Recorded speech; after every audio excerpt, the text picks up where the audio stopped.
Tiesitkö, että plakin kertyminen on merkittävä syy hammas- ja ienongelmiin? Me ollaan päätetty, että kun lapsi syntyy, niin me ei nähdä ketään muita ihmisiä 4 vuoteen, ettei se tuntisi itteensä sivulliseksi.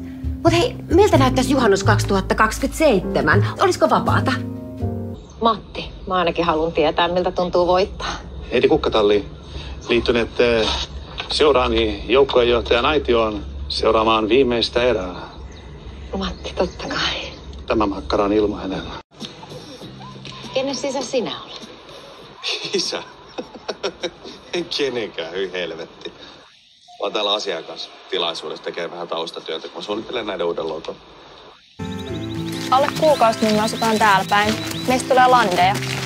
Sitä ennen on muuten jokunenkin käytännön asia hoidettavana. Muuttoauto, pakkaus, sähkösoppari. Ja hei, tämän paikallisen pizzerian tsekkaaminen.